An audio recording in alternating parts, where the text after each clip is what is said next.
Hello friends, मैं मनोज आप सभी का डायनेमिक स्टडीज में स्वागत करता हूं। दोस्तों, in our last lecture we have start our second chapter and the name of the chapter is stresses and strain.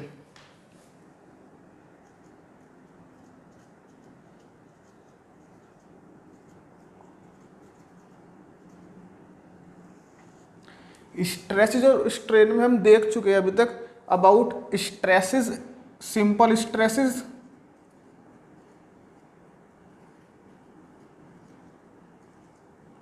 And simple strain. तो आज के लेक्चर को स्टार्ट करने से पहले, आज के टॉपिक को स्टार्ट करने से पहले मैं आपको प्रीवियस लेक्चर का जो हमने प्रीवियस लेक्चर में कवर किया है उसको पहले मैं आपको रिवाइज कराना चाहता हूँ। तो जो प्रीवियस ईयर में हमारे पास इम्पोर्टेंस जो डेफिनेशन आई थी स्ट्रेस की, मैंने आपको 3 डेफिनेशन लिखवाई थी। मैंने आपको स्ट्रेस की 3 डेफिनेशन लिखवाई थी और मैंने आपको बोला था कि ये तीनों डेफिनेशन काफ़ी इंपॉर्टेंट है। ठीक है, तो फर्स्ट डेफिनेशन थी हमारी stress is the internal resisting, it is the internal resisting force per unit area. मैंने आपको बोला था कि स्ट्रेस हमारी internal resisting force per unit area होती है। ठीक है, दूसरा मैंने आपको बोला था stress is the intensity of force.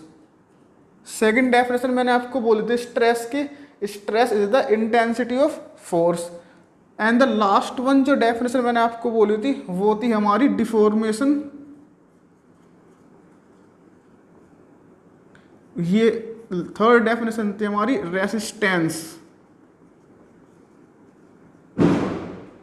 Resistance to deformation. तो ये तीनों डेफिनेशन मैंने आपको लास्ट लेक्चर में स्ट्रेस की आपके नोट्स में नोट कराई थी। और इसके बाद मैंने और भी कुछ पॉइंट्स थे तो मैंने आपको स्ट्रेस के बारे में नोट कराए थे, जैसे कि स्ट्रेस हमारी किस टाइप्स की क्वांटिटी है। तो वहाँ पर हमारा टर्म आया था टेंसर। तो मैंने आपको बोला था कि स्ट्रेस हमारी सेकंड ऑर्डर टेंसर होती है। नेक्स्ट पॉइंट था हमारा कि स्ट्रेस की यूनिट क्या होती है। मैंने आपको नोट कराया था कि स्ट्रेस की SI यूनिट होती है पास्कल। फिर मैंने आपको बोला था कि पास्कल हमारी छोटी यूनिट होती है। मैंने आपको पास्कल की हायर यूनिट बताई थी, जैसे कि kilo pascal, mega pascal, giga pascal. ठीक है, उसके बाद मैंने आपको स्ट्रेसेस का क्लासिफिकेशन कराया था, जैसे कि simple stress, shear stress, bending stress, twisting stress, bearing stress. ठीक है, वहाँ पर मैंने आपको बताया था कि जो हमारी सिंपल स्ट्रेस होती है, जो अपनी सिंपल स्ट्रेस वो स्ट्रेस होती है जो हमारे प्लेन के परपेंडिकुलर लगती है, जो हमारे प्लेन के परपेंडिकुलर एक्ट करती है।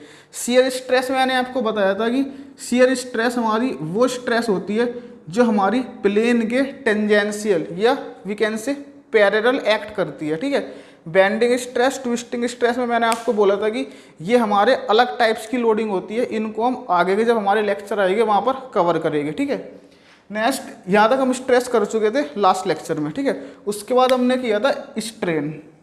ठीक है, स्ट्रेन में मैंने आपको बोला था कि स्ट्रेन हमारा होता है deformation per unit length.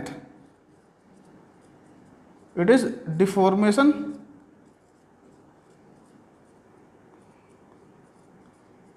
Per unit length. Strain मैंने आपको बोला था कि स्ट्रेन होता है अपना डिफॉर्मेशन पर यूनिट लेंथ। ठीक है, और मैंने आपको एक पॉइंट और बोला था कि स्ट्रेस हमारा यूनिटलेस होता है। स्ट्रेस की कोई भी यूनिट नहीं होती है। स्ट्रेस हमारा यूनिटलेस होता है, स्ट्रेन हमारा यूनिटलेस होता है। स्ट्रेन की कोई भी यूनिट नहीं होती है। स्ट्रेन भी हमारा सेकंड ऑर्डर टेंसर होता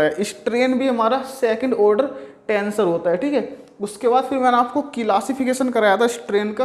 क्लासिफिकेशन में सिंपल स्ट्रेन, शियर स्ट्रेन, ठीक है, और तुम्हारा simple strain means normal strain तुम्हारी लेटरल भी हो सकती है, लॉन्गिट्यूडनल भी हो सकती है, वॉल्यूमेट्रिक भी हो सकती है। ठीक है, तो हम लास्ट लेक्चर में यहाँ तक कवर कर चुके थे। ठीक है, तो दोस्तों इस लेक्चर में हम 4 टॉपिक को कवर करेंगे। इस लेक्चर में, in this lecture we will cover 4 topics. इस लेक्चर में हम 4 टॉपिक्स कवर करेंगे और ये 4 टॉपिक्स भी हमारे सेकंड चैप्टर की है। ठीक है। और उन 4 टॉपिक्स का नाम है अपना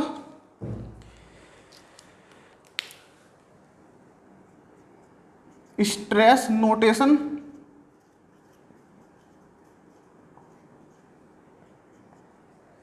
state of stress,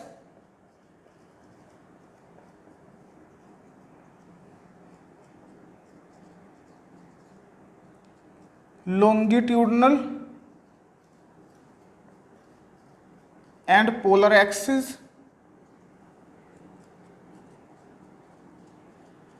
stress strain diagram.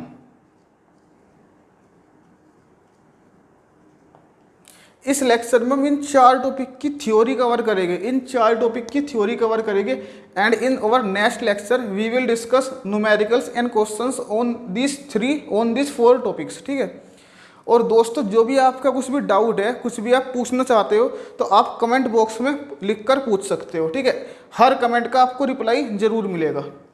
तो without wasting over time we will start over first topic and the name of the topic is stress notation.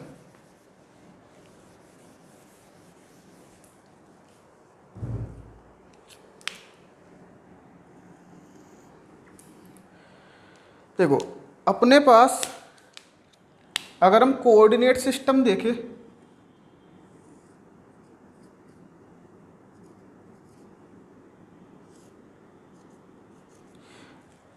These are 3 direction, X direction, Y direction, Z direction, ठीक है। ये हमारा coordinate system है। अब किस direction में कितनी stress लग रही है, स्ट्रेस हमारी एक्स डायरेक्शन में लग रही है, स्ट्रेस हमारी वाई डायरेक्शन में लग रही है, स्ट्रेस हमारी जेड डायरेक्शन में लग रही है। तो ये हमको अगर डिफ्रेंशिएट करना है, अगर हमको अलग अलग डायरेक्शन में अलग अलग स्ट्रेसेस, कौन सी स्ट्रेस किस डायरेक्शन में लग रही है, अगर हमको ये मालूम करना है तो हमको अलग अलग डायरेक्शन की स्ट्रेसेस को अलग अलग सिंबल से डिनोट करना होगा। हमको अलग अलग डायरेक्शन की जो स्ट्रेसेस है उन अलग अलग डायरेक्शन की स्ट्रेसेस को अलग अलग नोटेशन से रिप्रेजेंट करना होगा। तो हम ये मालूम कर सके कि किस डायरेक्शन में कितनी स्ट्रेस लग रही है, इसके लिए हमको अलग अलग डायरेक्शन के लिए अलग अलग नोटेशंस यूज़ करने होंगे, ठीक है। तो मैंने आपको एक चीज़ बताई थी कि हम नॉर्मल स्ट्रेस को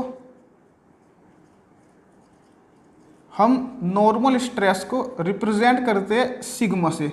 हम नॉर्मल स्ट्रेस को रिप्रेजेंट करते हैं सिग्मा से।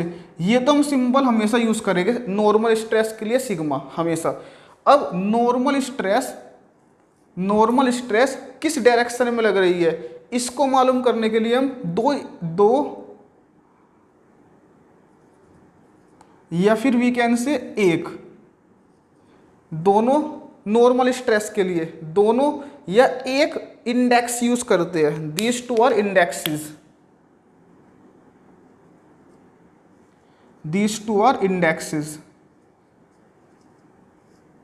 ठीक है।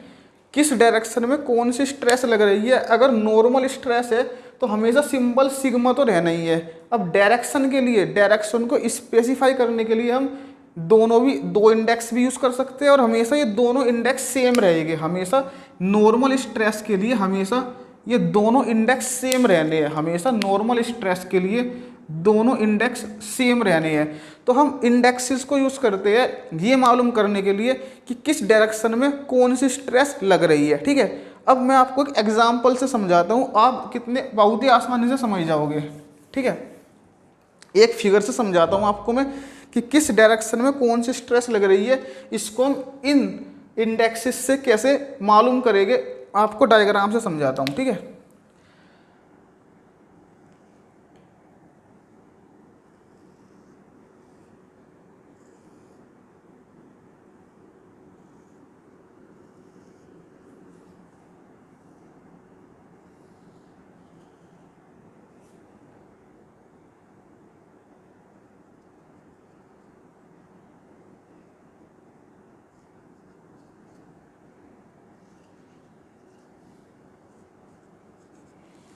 हमारे पास एक ही हमारा कंपोनेंट है, ठीक है। इसमें हमारी एक्स डायरेक्शन ये हो गई, वाई डायरेक्शन ये, जेड डायरेक्शन ये, ठीक है।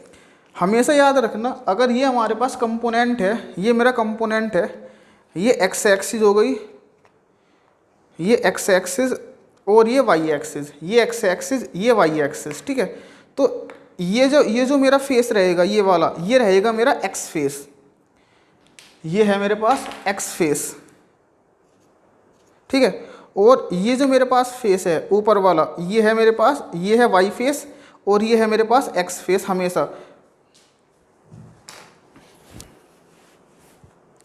हमेशा ये वाला एक्स फेस है, वो फेस जो हमारे एक्स एक्सिस के परपेंडिकुलर है वो फेस रहेगा हमारा एक्स फेस, और वो फेस जो हमारा वाई डायरेक्शन के परपेंडिकुलर है वो फेस रहता है मेरा वाई फेस, ठीक है। तो यहाँ से हमने देखा कि हमारा एक्स फेस और वाई फेस में क्या डिफरेंस होता है, ठीक है। सो अगर मैं देखूँ, ये वाला हो गया मेरा एक्स फेस और ये हो गया वाई फेस, ठीक है।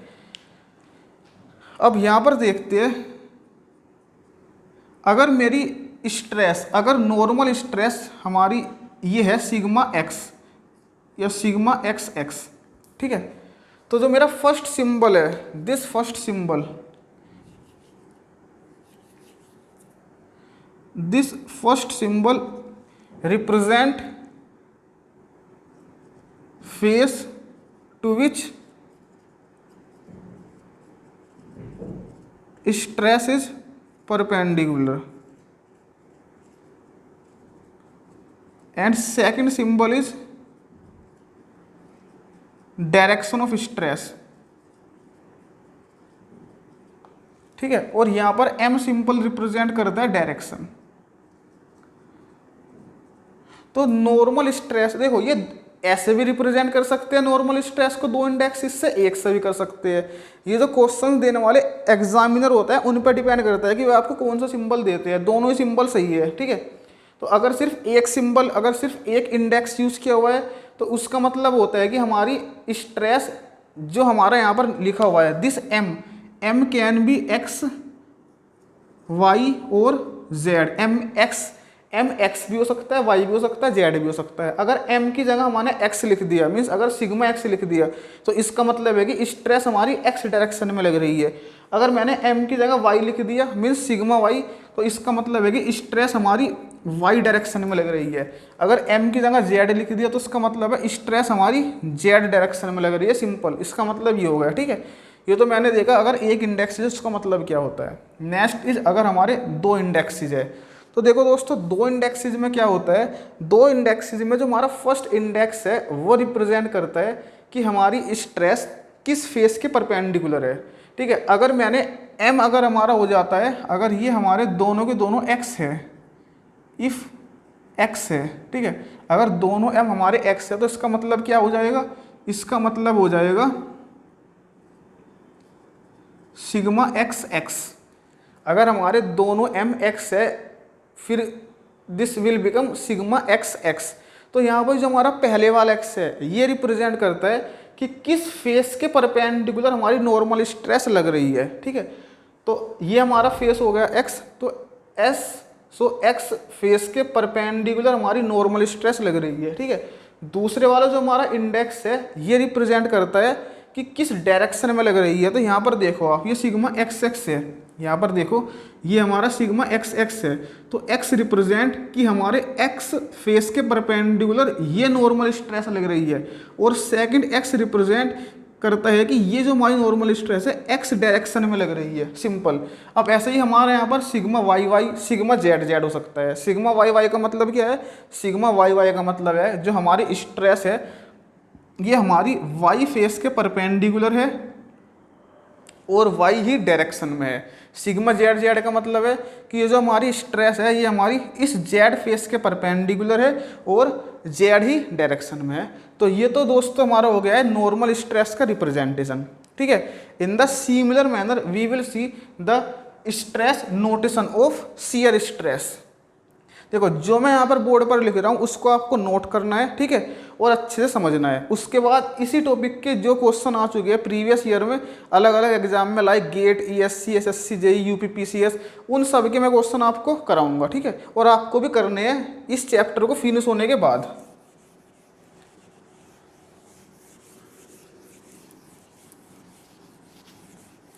Now next is shear stress notation.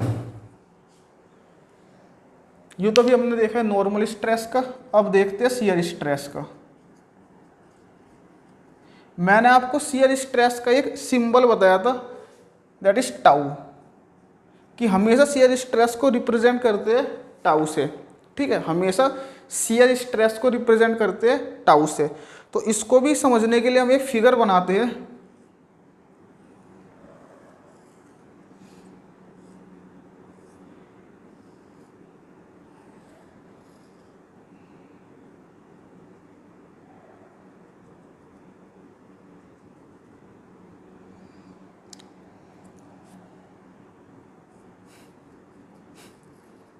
X face,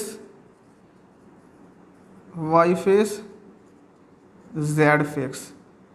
this is x axis, this is y axis, this is z axis. ठीक है, तो दोस्तों शियर स्ट्रेस को अगर हमको रिप्रेजेंट करना है तो हम हमेशा हमेशा always we will use two indexes, always we will use two indexes, that is tau m n. हमेशा दो इंडेक्सेस यूज करते हैं और एक डिफरेंस और हमेशा दोनों इंडेक्सेस अलग अलग रहते हैं। ठीक है, हमेशा दोनों इंडेक्सेस अलग अलग रहते हैं। और इसमें जो हमारा एम है ये रिप्रेजेंट करता है face to which stress is parallel. ठीक है, देखो मैं कुछ सिंबल्स यूज करता हूँ जो थ्रू आउट द शो मैं इनको यूज करूँगा। इसको भी आप एक बॉक्स बनाइए साइड में, मैं अपने लिए बता रहा हूँ, क्योंकि परपेंडिकुलर या पैरेलल लिखने के बजाय मैं कुछ सिंबल्स यूज करूँगा। उन सिंबल को आप एक बार नोट कर लेना ताकि आप कंफ्यूज ना हो मैं क्या लिख रहा हूँ। ठीक है, पैरेलल के लिए मैं इसको यूज करूँगा, परपेंडिकुलर के लिए ये सिंबल यूज रहेगा मेरा, और क्रॉस सेक्शन के लिए मैं इसको यूज करूंगा। ठीक है, ये तीनों सिंबल में पूरे कोर्स में चाहे मैं कोई सा भी सब्जेक्ट आपको कवर कराऊंगा तो इन तीनों वर्ड के लिए मैं ये तीन सिंबल्स यूज करूंगा हमेशा। ठीक है, तो हम डिस्कस कर रहे थे शियर स्ट्रेस का रिप्रेजेंटेशन। मैंने आपको बताया कि जो हमारा फर्स्ट इंडेक्स है ये रिप्रेजेंट करता है कि हमारी शियर स्ट्रेस किस फेस के पैरेलल एक्ट कर रही है, और सेकंड इंडेक्स मेरा रिप्रेजेंट करता है direction in which shear stress act. ठीक है, ये रिप्रेजेंट करता है वो डायरेक्शन जिस डायरेक्शन में शियर स्ट्रेस एक्ट कर रही है। ठीक है, अब अगर हम एग्जांपल देखें, for example tau x Y, tau Y Z, और we can say tau Z X. ठीक है, अब अगर मैं टाउ एक्स वाई देखूँ तो एक्स फेस के पैरेलल और वाई डायरेक्शन में, तो यहाँ पर हमारी इस तरीके से आ जाएगी tau x Y.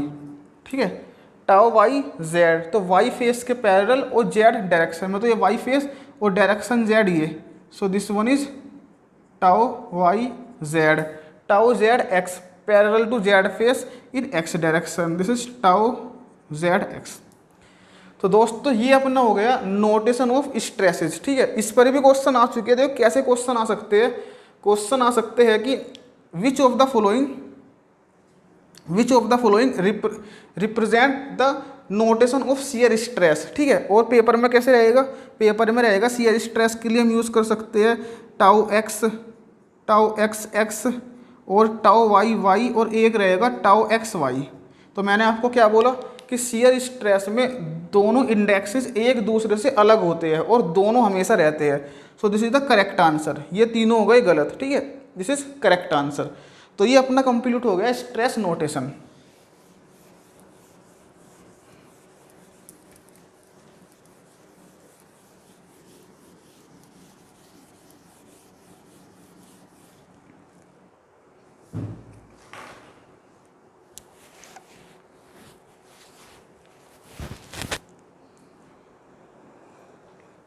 Now we will discuss our next topic, and the name of the topic is state of stress.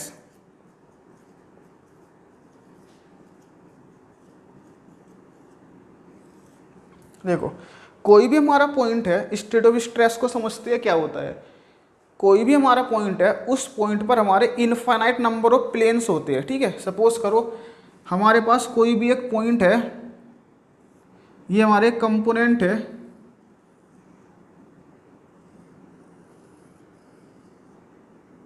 ये हमारे पास एक कंपोनेंट है, ठीक है। इस कंपोनेंट में मैंने एक पॉइंट को सेलेक्ट कर लिया, दिस वन। अब इस पॉइंट पर मेरे इनफाइनाइट नंबर ऑफ प्लेन्स रहते हैं, ठीक है। हर पॉइंट पर, यहाँ पर एक पॉइंट ले लो, इनफाइनाइट नंबर ऑफ प्लेन्स है। But in our analysis we consider only 3 planes. Those planes are x x, x x, y y, z z, ठीक है। But in our analysis we consider only 3 planes. In our analysis we consider only 3 planes.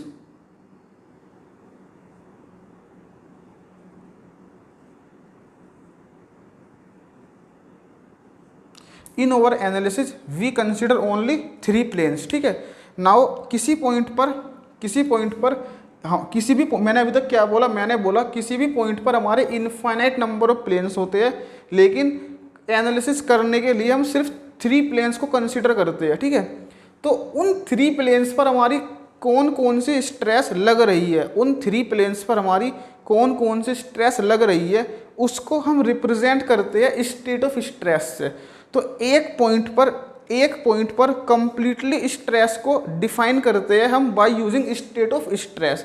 तो simply मैंने क्या बोला, मैंने बोला state of stress का मतलब होता है कि किसी भी पॉइंट पर 3 म्यूचुअली परपेंडिकुलर प्लेन्स पर कितनी स्ट्रेस लग रही है उसको रिप्रेजेंट करना, इसको ही बोलते हैं हम state of stress.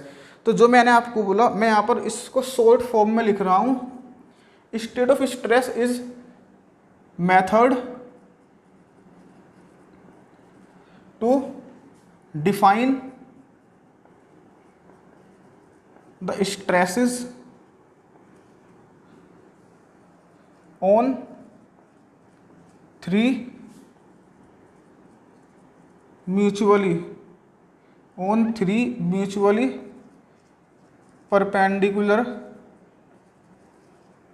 Plane. State of stress is a method to define the stresses on 3 mutually perpendicular planes at a point, ठीक है। किसी एक पॉइंट पर 3 म्यूचुअली परपेंडिकुलर प्लेन्स पर क्या स्ट्रेस लग रही है उसको रिप्रेजेंट करने का मेथड है हमारा स्टेट ऑफ स्ट्रेस, ठीक है। तो state of stress define the, we can say also state of stress define the stresses on 3 mutually perpendicular planes acting at a point, ठीक है। तो ये भी सही है, state of stress defines the stresses on 3 mutually perpendicular planes at a point, ठीक है। Now किसी भी पॉइंट पर स्ट्रेस को रिप्रेजेंट करने के हमारे पास 2 मेथड होते हैं। तो we can say state of stress में हमारे 2 मेथड्स होते हैं। स्टेट ऑफ स्ट्रेस क्या है? स्टेट ऑफ स्ट्रेस हमारे एक वे है, एक तरीका है स्ट्रेसेस को रिप्रेजेंट करने का किसी भी पॉइंट पर, ठीक है। तो हमारे पास स्टेट ऑफ स्ट्रेस मीन्स किसी भी पॉइंट पर स्ट्रेसेस को डिफाइन करने के 2 मेथड है। The first method is graphical method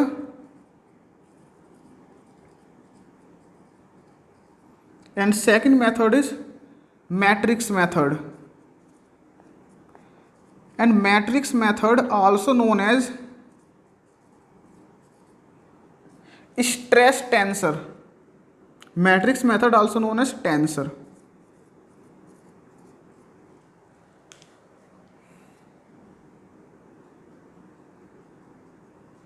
This tensor term is very very important. ये जो tensor term है ये बहुत ही ज़्यादा important है, ठीक है। 2 वर्ड आपको याद रखने हैं कि मैट्रिक्स मेथड को हम बोलते हैं टेंसर, ठीक है। मैट्रिक्स मेथड को हम बोलते हैं टेंसर, ठीक है। तो अब इन दोनों मेथड को हम 1 बाय 1 डिस्कस करेंगे शॉर्ट फॉर्म में, ब्रीफली हम दोनों को डिस्कस करेंगे, ठीक है। अब ग्राफिकल मेथड को हम डिफाइन करेंगे इसी फिगर से, ठीक है। मेरे पास एक पॉइंट है, इस पॉइंट पर मेरे 3 प्लेन हो गए, ठीक है। अब मैं इस पॉइंट को एनलार्ज व्यू में रिप्रेजेंट करता हूँ। देखो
देखो हमारा जो पॉइंट होता है उस पर हमारे 3 प्लेन होते हैं, ठीक है, एक्स वाई जेड, ठीक है। एक्स वाई जेड पर हमारे सभी प्लेन पर अलग अलग नॉर्मल स्ट्रेस रहनी है, सभी प्लेन पर अलग अलग शियर स्ट्रेस रहनी है, सभी प्लेन्स पर अलग अलग नॉर्मल स्ट्रेस रहनी है और सभी प्लेन पर अलग अलग शियर स्ट्रेस रहने हैं, ठीक है। तो इस तरह ग्राफिकल वे में रिप्रेजेंट करना अलग अलग स्ट्रेसेस को जो हमारी 3 म्यूचुअली परपेंडिकुलर प्लेन्स पर लगती है, उस मेथड को हम बोलते हैं graphical method. So this is the graphical method, ठीक है। इस पे क्वेश्चन कैसे आ सकता है, देखो मैं बताता हूँ आपको। इसमें क्वेश्चन कैसे आएगा, इसमें आपको इन सभी की वैल्यू दे दी जाएगी, ठीक है। मैंने तो यहाँ पर नोटेशन यूज़ की है, लेकिन एग्जामिनर नोटेशन को यूज़ नहीं करेगा और आपको दे देगा वैल्यू। सपोज करो इसकी वैल्यू हो गई हमारी 50, टाउ जेड एक्स की वैल्यू दी है एग्जामिनर ने 20, ठीक है, और टाउ एक्स वाई की वैल्यू दी हुई है 30, ठीक है। तो एग्जामिनर आपसे क्या पूछेगा, एग्जामिनर आपसे पूछेगा कि which of the following represent tau Z x and tau x y. Value सबकी गिवन रहेगा, लेकिन आपसे सिर्फ ये 2 चीज़ें पूछेगा। तो ऑप्शन में रहेगा 20 और 30। तो आंसर ये रहेगा कि 20 हमारा टाउ जेड एक्स है और 30 हमारा टाउ एक्स वाई है। तो इसका मालूम होना कि हमारी शियर स्ट्रेस किस तरह लगती है, ठीक है, हमारी शियर स्ट्रेस को हम किस तरह डिनोट करते हैं, किस तरह रिप्रेजेंट करते हैं, तो इस चीज़ का मालूम होना ज़रूरी है अगर आपको स्टेट ऑफ स्ट्रेस को समझना है।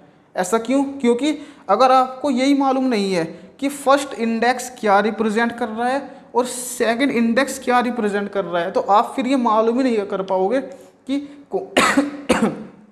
कौन सा सिंबल कौन से स्ट्रेस को रिप्रेजेंट कर रहा है, ठीक है। तो दोस्तों ये है अपना graphical method. Now next is over matrix method.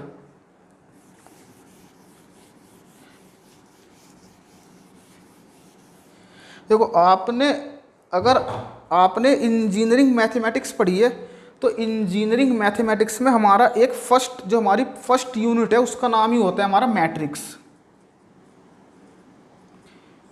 अब मैट्रिक्स, ये हमारा मैट्रिक्स मेथड है, तो डेफिनेटली इसमें हमारी मैट्रिक्स यूज होती है।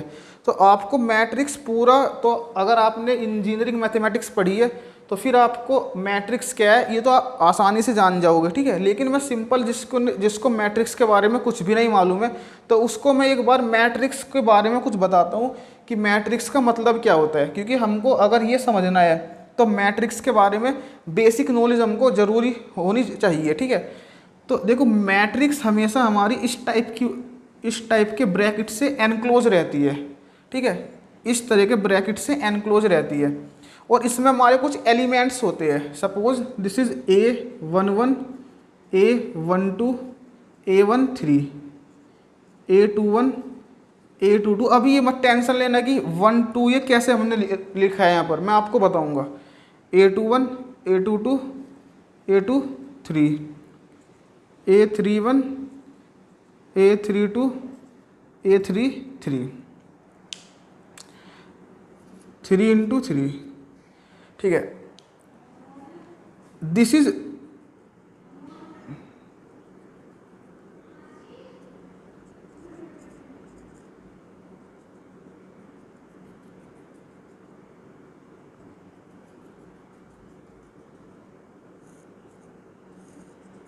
देखो ये जो हमारे A11, A12 और A13 ये हमारी रो हो गई, ये भी ये एक रो, ये एक रो, ये एक रो, मतलब कि मैट्रिक्स में जो हमारी हॉरिजॉन्टल लाइंस होती है, मैट्रिक्स में जो हमारी हॉरिजॉन्टल लाइन है वे होती है हमारी रो, और मैट्रिक्स में जो हमारी वर्टिकल लाइन है मीन्स दिस वन,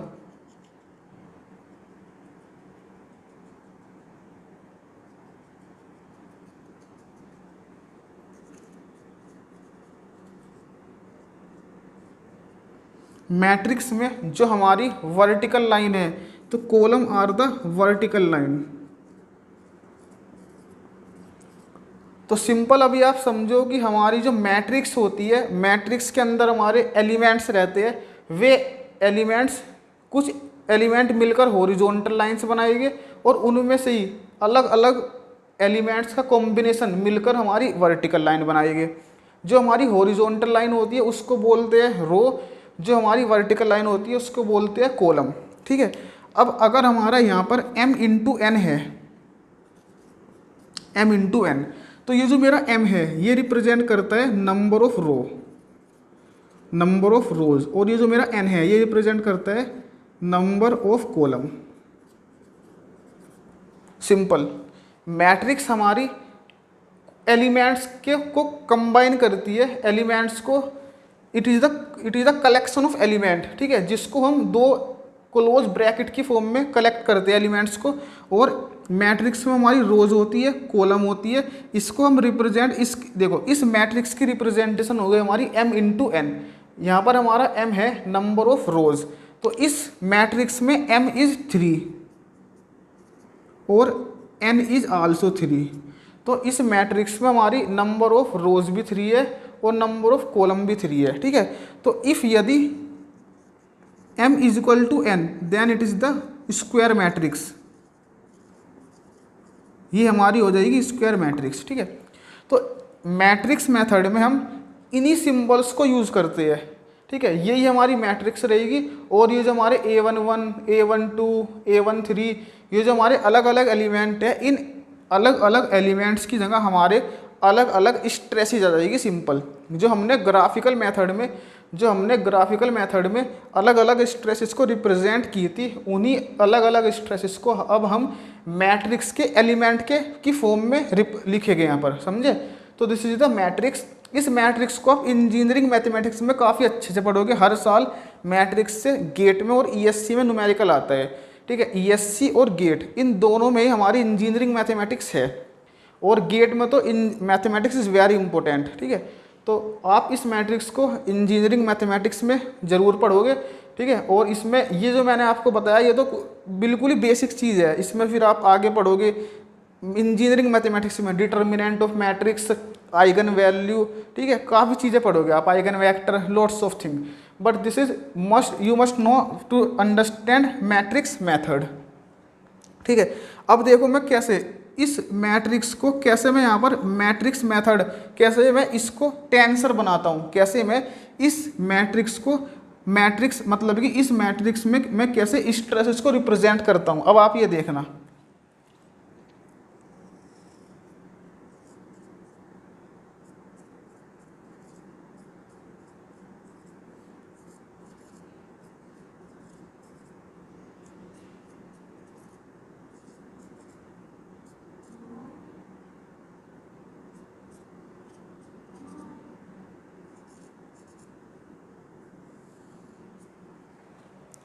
ठीक है। तो ये मैंने देखो मैंने क्या किया, मैंने इसी मैट्रिक्स के जो हमारे अलग अलग एलिमेंट है, मैंने इन अलग अलग एलिमेंट्स की जगह मैंने यहाँ पर अलग अलग स्ट्रेसेस को लिख दी। ठीक है, तो ये जो मेरी पहले वाली है, ये जो मेरी डायगोनल, देखो यहाँ पर जो हमारे ये देखो यहाँ पर छोड़े, यहाँ पर ज़्यादा भीड़ हो गई है। यहाँ पर देखो ये जो हमारे कॉलम डायगोनल एलिमेंट है, diagonal, these are diagonal element.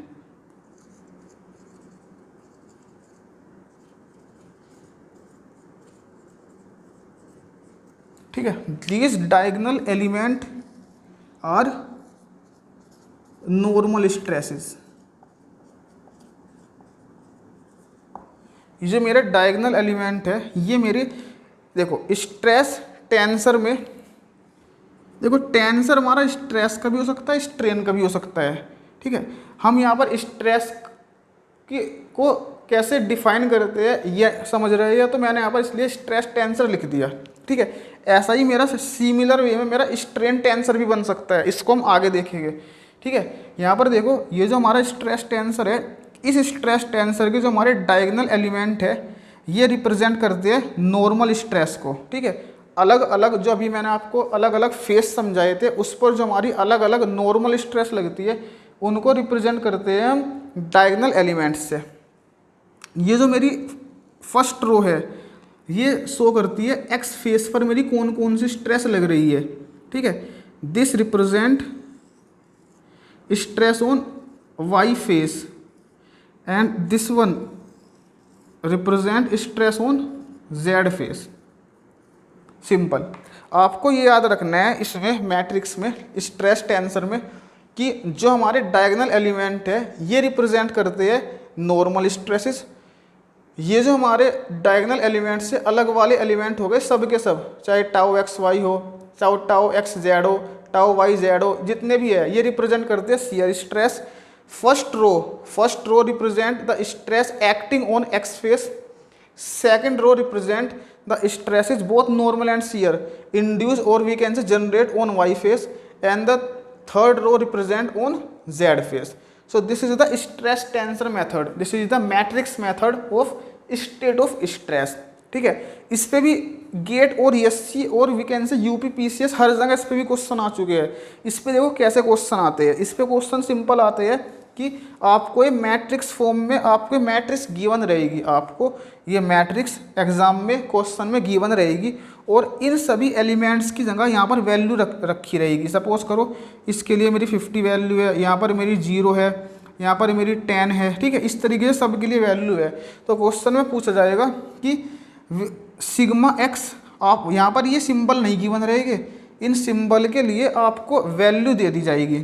ठीक है, सपोज करो आपको यही मैट्रिक्स दे दी,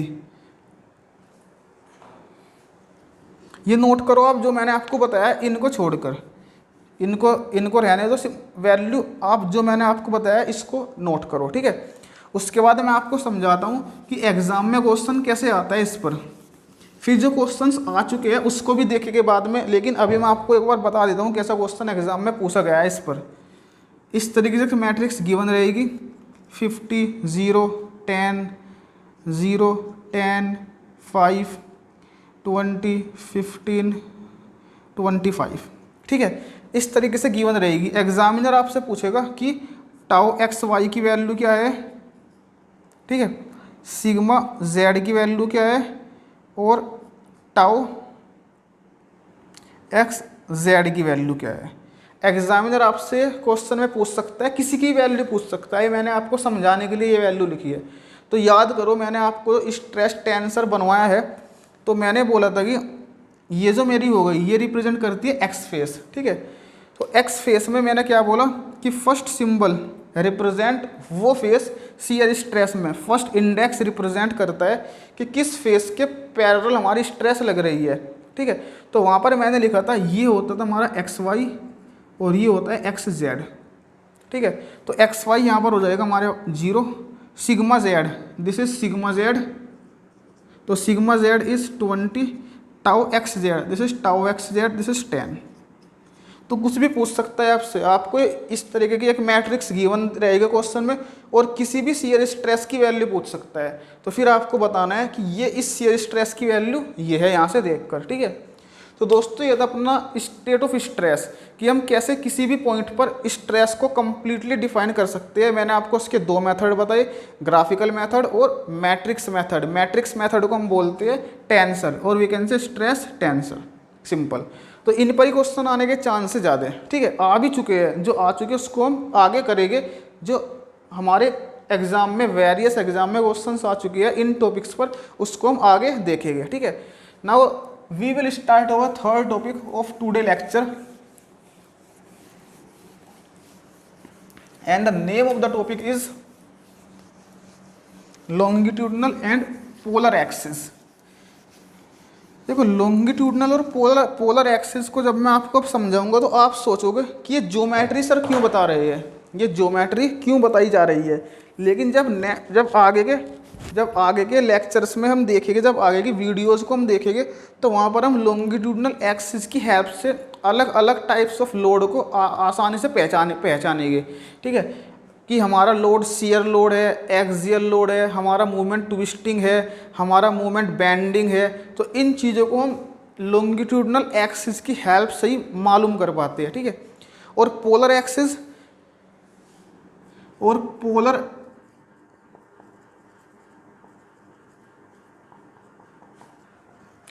पोलर एक्सिस को हम इसलिए कर रहे हैं, पोलर एक्सिस को हम इसलिए समझेंगे यहाँ पर क्योंकि पोलर एक्सिस का यूज़ होना है काफ़ी ज़्यादा हमारा कहाँ पर, जब हम पढ़ेंगे टोर्जन, शाफ्ट का जब टोर्जन पढ़ेंगे आगे चलकर, तो वहाँ पर हमारी पोलर एक्सिस का ही यूज़ होना है, ठीक है। तो इसलिए मैं इसको यहीं पर ही कवर कर रहा हूँ, क्योंकि सिर्फ सिंपल डेफिनेशन है और कुछ नहीं है, ठीक है। तो लॉन्गिट्यूडनल और पोलर एक्सिस को समझने के लिए हम पहले से फिर से एक फिगर बनाएंगे, और इस फिगर की हेल्प से आप हमेशा लॉन्गिट्यूडनल एक्सिस और पोलर एक्सिस को हमेशा याद रखोगे, कभी नहीं भूलोगे इस फिगर की हेल्प से।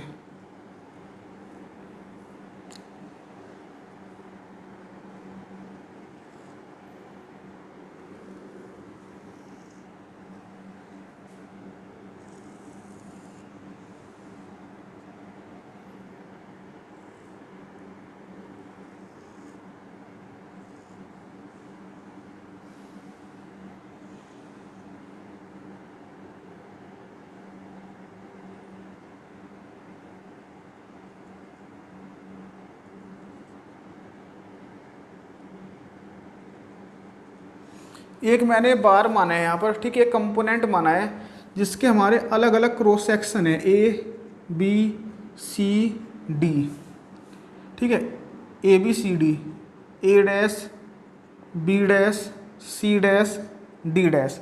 इन द सिमिलर में मैंने यहाँ पर भी क्रॉस सेक्शन मान लिया है ये, क्योंकि क्रॉस सेक्शन तो हमारे इनफाइनाइट होते हैं।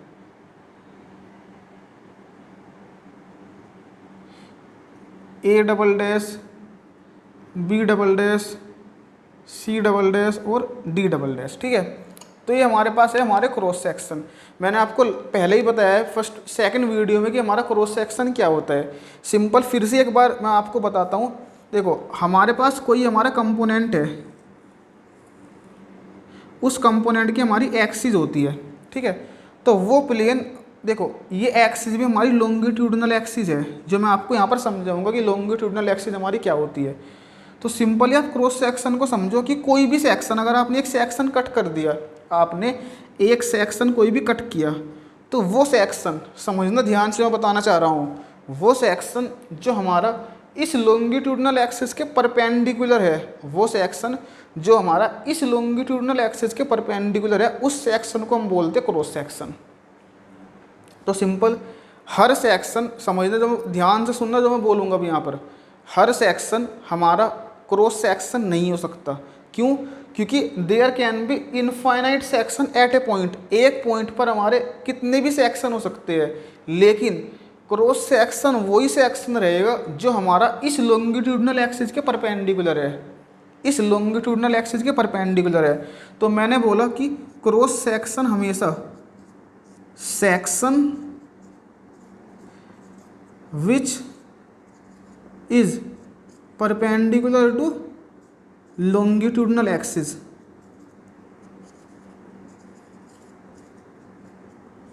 समझे? There can be infinite section at a point, but that section which is perpendicular to the longitudinal axis is known as cross section, ठीक है। तो simple A dash B dash C dash D dash A B C D, ये सब हमारे cross section है, मतलब कि हमने सेक्शन कट किए और वे सेक्शन हमारे परपेंडिकुलर है लॉन्गिट्यूडनल एक्सिस के। तो बात आती है कि लॉन्गिट्यूडनल एक्सिस होती क्या है, लॉन्गिट्यूडनल एक्सिस होती क्या है। तो सिंपल, हर सेक्शन में कुछ ना कुछ मास रहना है, हर सेक्शन का कुछ ना कुछ मास रहना है, ठीक है। तो वो मास किसी ना किसी पॉइंट पर, वो मास किसी ना किसी पॉइंट पर कंसंट्रेट करेगा, और उस पॉइंट को हम बोलते हैं सेंट्रोड, उस पॉइंट को हम बोलते हैं सेंट्रोड। तो सेंट्रोड क्या होता है? सेंट्रोड हमारा वो पॉइंट होता है जहाँ पर हमारा होल मास कंसंट्रेट करता है, उस पॉइंट को हम बोलते हैं सेंट्रोड। तो हर सेक्शन, हर क्रॉस सेक्शन का अपना एक सेंट्रोड रहेगा, हर क्रॉस सेक्शन का अपना एक सेंट्रोड रहेगा, हर क्रॉस सेक्शन का अपना एक सेंट्रोड रहना है, ठीक है। हर क्रॉस सेक्शन का एक सेंट्रोड रहेगा। सपोज करो इसका सेंट्रोड सी डबल डैश और सी डैश, ऐसे ही हमारे हर पॉइंट पे क्रॉस सेक्शन रहेंगे, और ऐसे ही हमारे हर क्रॉस सेक्शन का सेंट्रोड रहेगा। अब देखो लॉन्गिट्यूडनल एक्सिस होती क्या है, वो इमेजिनरी लाइन, वो इमेजिनरी लाइन जो बनती है सभी क्रॉस सेक्शन के सेंट्रोड को ज्वाइन कर कर, उस लाइन को हम बोलते हैं longitudinal axis. So this is the longitudinal axis. तो लॉन्गिट्यूडनल एक्सिस हमारी क्या होती है? लॉन्गिट्यूडनल एक्सिस मेरी वो लाइन होती है, वो एक्सिस होती है जो हमारी सभी क्रॉस सेक्शन के सेंट्रोड को मिलाने से बनती है। वो एक्सिस, वो इमेजिनरी लाइन जो सभी क्रॉस सेक्शन के सेंट्रोड को ज्वाइन कर कर मिलती है, उस इमेजिनरी लाइन को हम बोलते हैं लॉन्गिट्यूडनल एक्सिस सिंपल।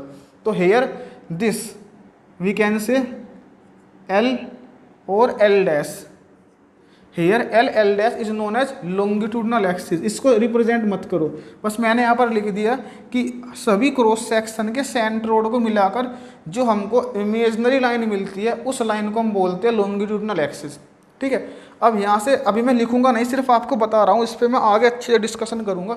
अगर हमारा लोड लॉन्गिट्यूडनल एक्सिस के परपेंडिकुलर है तो उस लोड को हम बोलेंगे शियर लोड। अगर हमारा लोड इस लॉन्गिट्यूडनल एक्सिस के पैरेलल है तो मैं इसको बोलूँगा एक्सियल लोड। इसको मैं आगे अच्छे से देखूंगा, इसलिए हमने लॉन्गिट्यूडनल एक्सिस को अभी डिफाइन कर दिया ताकि आगे हम अच्छे से लोड किस टाइप का लोड है इसको अच्छे से डिफाइन कर सके। ठीक है, तो ये मैंने आपको बताया कि लॉन्गिट्यूडनल एक्सिस मेरी कौन सी एक्सिस होती है, axis, this is the imaginary line form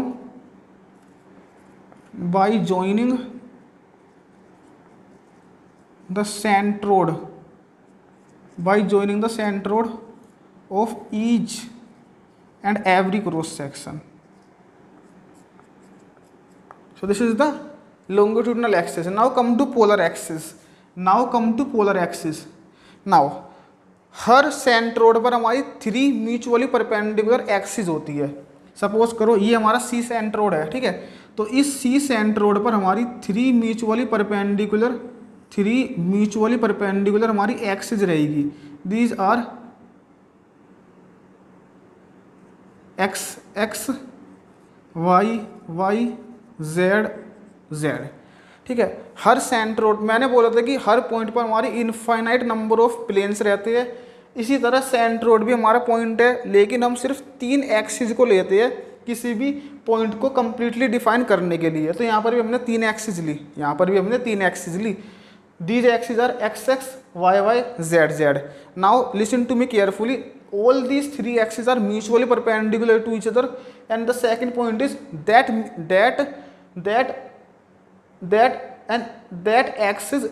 axis which is perpendicular to the cross section, is known as polar axis. सेंट्रोड पर जो हमारी 3 म्यूचुअली परपेंडिकुलर एक्सिस रहेगी, मैं यहाँ पर लिख रहा हूँ, इसको देखो, यहाँ पर एक्स वाई और Z, these three are centroidal axis. Centroid पर जो हमारी एक्सिस होती है वे एक्सिस होती है मेरी सेंट्रोडल एक्सिस। सेंट्रोड पर जो मेरी 3 म्यूचुअली परपेंडिकुलर एक्सिस होती है वे एक्सिस होती है हमारी सेंट्रोडल एक्सिस। और वो सेंट्रोडल एक्सिस जो हमारी क्रॉस सेक्शन के परपेंडिकुलर है, वो centroidal axis which is perpendicular to cross section is known as polar axis.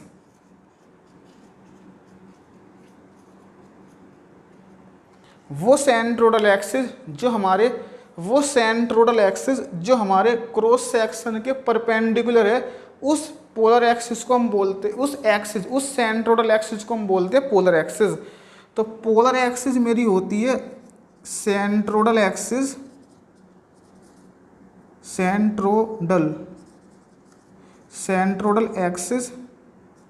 Perpendicular to cross section.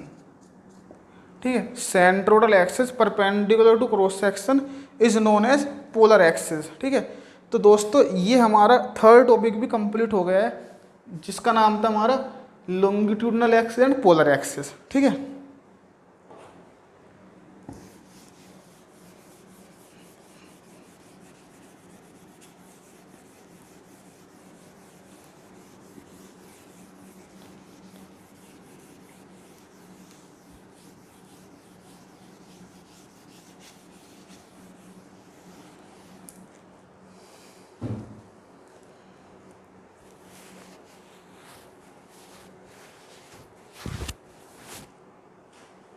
Now we will discuss our last topic of this video, and the name of the topic is stress strain diagram.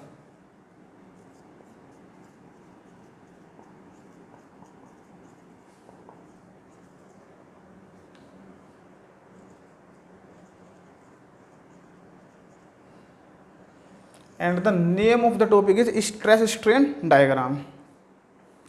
देखो, stress strain diagram को समझने से पहले मैं आपसे कुछ discuss करूंगा यहाँ पर, जो इस जिससे हमको ये मालूम हो जाएगा कि हमको स्ट्रेस स्ट्रेन डायग्राम को पढ़ने की ज़रूरत क्यों है। ठीक है, why stress strain diagram, why stress strain diagram.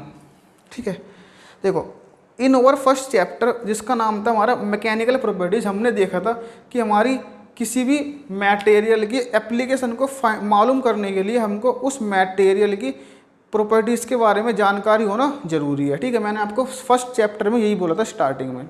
ठीक है, नाउ अब हमारी किस मटेरियल की कौन सी प्रॉपर्टी है, कौन सा मटेरियल की कौन सी प्रॉपर्टी हमारी अच्छी है, ये मालूम करने के लिए हमको उस मटेरियल का एक स्पेसिमेन बनाना पड़ता है, और उस स्पेसिमेन पर हम वेरियस टेस्ट कंडक्ट कराते हैं। हम को अगर किसी मटेरियल की प्रॉपर्टीज़ के बारे में जानकारी करना है तो हम उसी मटेरियल का एक स्पेसिमेन बनाएंगे और उस पर हम टेस्ट कंडक्ट करेंगे। ठीक है, और उन टेस्ट की हेल्प से हम उस मटेरियल की प्रॉपर्टीज़ को फाइंड आउट करेंगे। फॉर एग्जांपल, मैंने आपको बोला था कि हमारी हार्डनेस भी एक मैकेनिकल प्रॉपर्टी होती है। हार्डनेस हमारी एक मैकेनिकल प्रॉपर्टी होती है। मैंने आपको हार्डनेस के 4 मेथड बताए थे, कौन कौन से, ब्रुनेल, रॉकवेल, वीकर एंड नूप। मैंने आपको 4 मेथड बताए थे। ठीक है, तो उन 4 मेथड से तुमने हार्डनेस फाइंड आउट करी। ऐसे ही मैंने आपको एक और प्रॉपर्टी बताई थी, मैकेनिकल स्ट्रेंथ। मैंने आपको स्ट्रेंथ भी बताई थी। ठीक है, तो स्ट्रेंथ मैंने आपको 2 तरह की बताई थी। ठीक है, और वहाँ पर मैंने आपको बोला था कि स्ट्रेस स्ट्रेन डायग्राम में हम इसको अच्छे से समझेंगे कि हमारी कौन सी स्ट्रेस क्या होती है। ठीक है, तो अब हम यहाँ पर देखेंगे कि हमारी स्ट्रेंथ क्या होती है। ठीक है, तो अगर हमको strength that is yield strength और अल्टीमेट,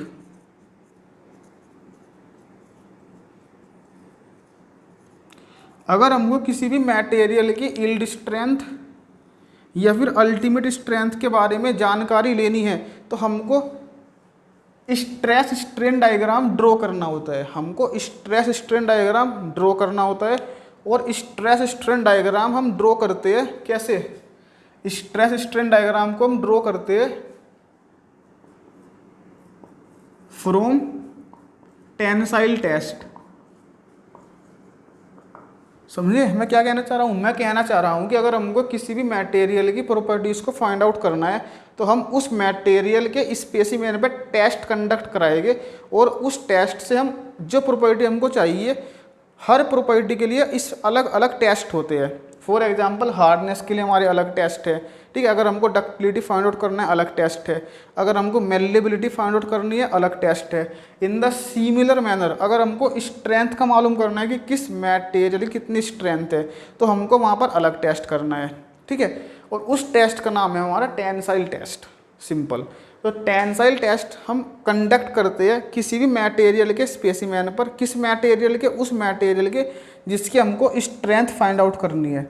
जिस मटेरियल की हमको स्ट्रेंथ फाइंड आउट करनी है उस मटेरियल का हम स्पेसिमेन बनाते हैं, उस पर टेंसाइल टेस्ट कंडक्ट कराते हैं। उस टेंसाइल टेस्ट की हेल्प से हम स्ट्रेस स्ट्रेन डायग्राम ड्रॉ करते हैं, और उस स्ट्रेस स्ट्रेन डायग्राम से हम स्ट्रेंथ को फाइंड आउट करते हैं। Simple.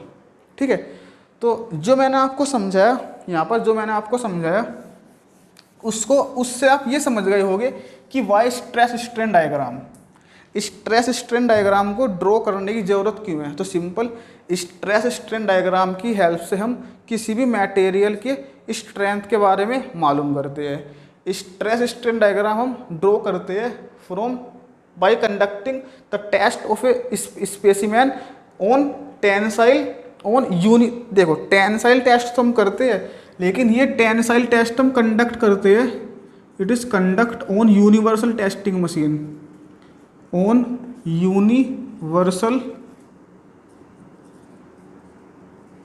Testing machine. This test is conduct on universal testing machine, universal testing machine पर हमारा टेंसाइल टेस्ट कंडक्ट करते हैं। ठीक है, तो अगर हमको देखो जो मैंने आपको समझाया मैं उसको एक फ्लो चार्ट के वे में यहाँ पर लिख रहा हूँ। ठीक है, अगर हमको to find properties,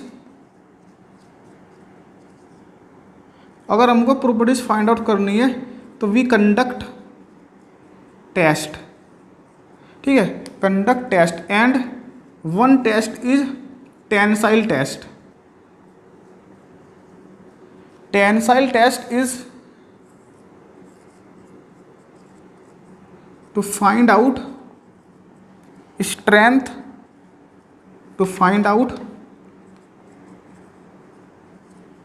strength ductility.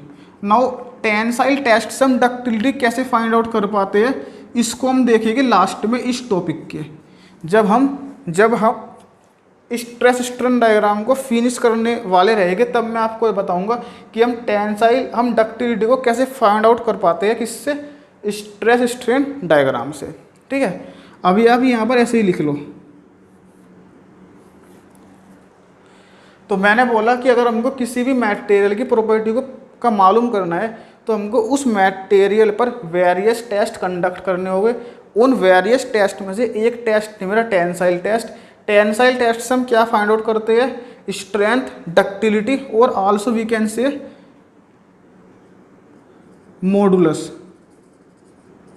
Of elasticity. देखो मॉडुलस ऑफ इलास्टिसिटी क्या होता है ये अभी आप नहीं समझ पाओगे, इसको ऐसा कैसे ही लिख कर छोड़ दो अभी आप। ठीक है, इसको हम थर्ड चैप्टर में देखेंगे कि हमारा मॉडुलस ऑफ इलास्टिसिटी क्या होता है। ठीक है, अभी आप जो मैंने यहाँ पर नोट किया इसको नोट करो और अब हम स्टार्ट करते हैं अपना स्ट्रेस स्ट्रेन डायग्राम कैसे ड्रॉ होता है। देखो जो हमारा यूनिवर्सल टेस्टिंग मशीन है या वी कैन से जो हमारा टेंसाइल टेस्ट है, तो टेंसाइल टेस्ट में हम direct stress strain find out नहीं करते हैं, हम डायरेक्ट मेजर नहीं करते हैं। टेंसाइल टेस्ट में है जो हमारा टेंसाइल टेस्ट है, इस टेंसाइल टेस्ट में हम लोड को फाइंड आउट करते हैं, लोड को और इलोंगेशन को। समझे मैं कहने चाह रहा हूँ कि जो हमारा टेंसाइल टेस्ट है, ये जो हमारा टेंसाइल टेस्ट है, इस टेंसाइल टेस्ट में हम लोड और इलोंगेशन इन दोनों को मेजर करते हैं। Simple, these two are measured.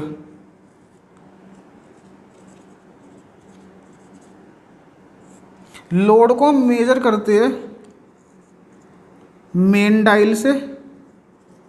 Dial क्या होता है तुम्हारा, डायल तुम्हारा होता है कि जितना लोड रहेगा, सिंपल हमारा देखो डायल इस टाइप का होता है, तो जितना लोड रहेगा उसी के, जैसे कि प्रेशर गेज होता है हमारा जिससे हम प्रेशर डायरेक्टली मेजर करते हैं, ऐसा ही हमारा एक डायल होता है जिसमें हमको डायरेक्टली कितना लोड हम अप्लाई कर रही है ये हमको इन्फॉर्मेशन मिलती रहती है। और इलोंगेशन हम मेजर करते हैं बाय यूजिंग एक्सटेंसोमीटर। ठीक है, तो लोड और इलोंगेशन इन दोनों को हम मेजर करते हैं किससे, लोड को मेन डायल से और इलोंगेशन को हम मेजर करते हैं एक्सटेंसोमीटर से। ठीक है, इन दोनों को मेजर करते हैं। अब लोड की हेल्प से, now with the help of load we find out stress. Directly हम स्ट्रेस को मेजर नहीं करते हैं टेंसाइल टेस्ट में, हम मेजर करते हैं लोड को और इलोंगेशन को। लोड की हेल्प से फाइंड आउट करता हूँ स्ट्रेस, कैसे, क्योंकि हमारी स्ट्रेस होती है लोड अपॉन एरिया। तो यहां से मैं निकालूंगा स्ट्रेस और इलोंगेशन से मैं फाइंड आउट करूंगा स्ट्रेन,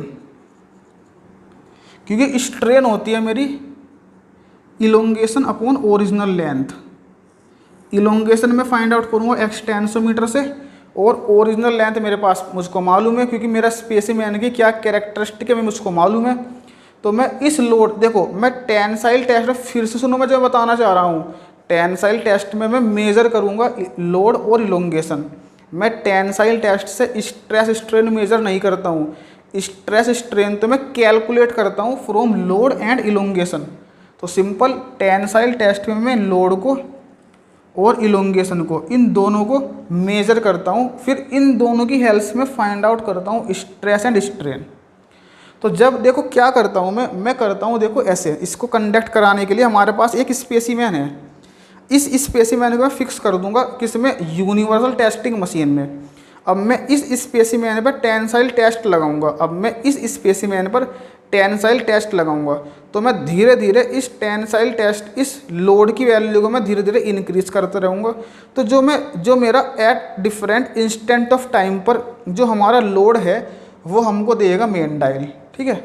और at that instant of time जो हमारा इलोंगेशन है इस कंपोनेंट का, इस स्पेसिमेन का जो हमारा इलोंगेशन हो जाएगा वो हमको, उसके बारे में हमको मालूम हो पाएगा एक्सटेंसोमीटर से। तो हम अलग अलग लोड पर इलोंगेशन को फाइंड आउट करेंगे और स्ट्रेस स्ट्रेन को कैलकुलेट करेंगे, और इस कैलकुलेशन के बाद हम ड्रॉ करेंगे अपना स्ट्रेस स्ट्रेन डायग्राम। इस कैलकुलेशन के बाद we will draw stress strain diagram, ठीक है। तो हम धीरे धीरे से लोड को इंक्रीज करेंगे धीरे धीरे, और इलोंगेशन को मेजर करेंगे, और दोनों की हेल्प से हम स्ट्रेस स्ट्रेन को कैलकुलेट करेंगे, और इन दोनों से स्ट्रेस स्ट्रेन से हम ड्रॉ करेंगे स्ट्रेस स्ट्रेन डायग्राम।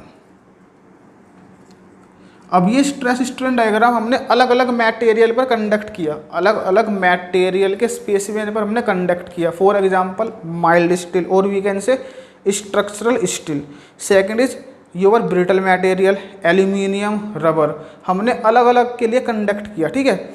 और अलग अलग मटेरियल में हमको अलग अलग तरह का स्ट्रेस स्ट्रेन डायग्राम मिला, ठीक है।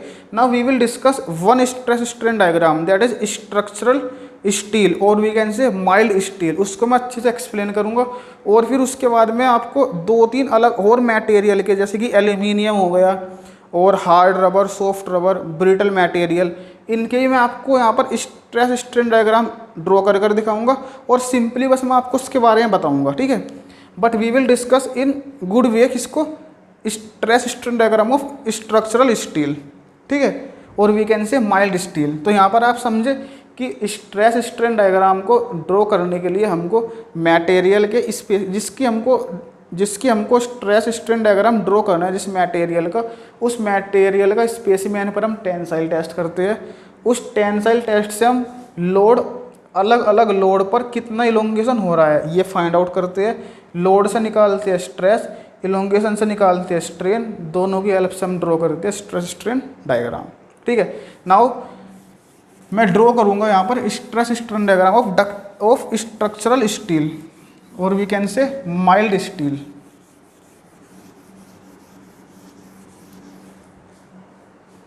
ये वीडियो थोड़ी लंबी हो सकती है, ठीक है। तो आपको अगर दो पार्ट में इसको स्टडी करना है तो आप इसको आधी देखना, उसके बाद फिर थोड़े टाइम बाद आधी देखना, ठीक है। लेकिन मैं चाह रहा हूँ कि मैं इस स्ट्रेस स्ट्रेन डायग्राम की थ्योरी को अभी कंप्लीट कर दूँ, ठीक है, ताकि नेक्स्ट वीडियो में हम क्वेश्चंस कर सके।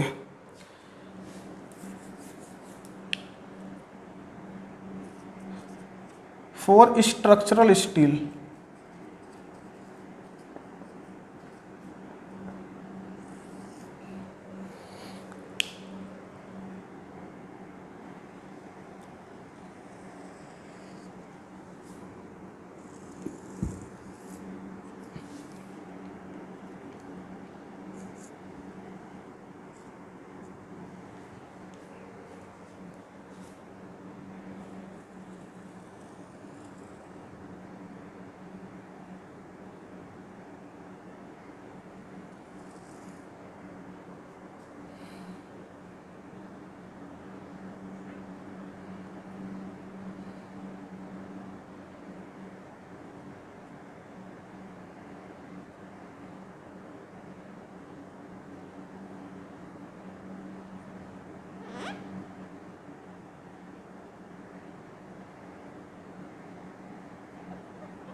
तो दोस्तों ये अपना स्ट्रेस स्ट्रेन डायग्राम है किसके लिए, फॉर स्ट्रक्चरल स्टील के लिए, ठीक है। यहाँ पर ये जो हमारा ए पॉइंट है, मैं आपको हर पॉइंट को अच्छे से एक्सप्लेन करूँगा। अभी मैं एक बार इसको ड्रॉ कर देता हूँ, ठीक है। हर पॉइंट को मैं अच्छे से एक्सप्लेन करूँगा। अभी मैं इसको पहले ड्रॉ कर देता हूँ ताकि फिर एक बार में मैं पूरे को एक्सप्लेन कर दूँ।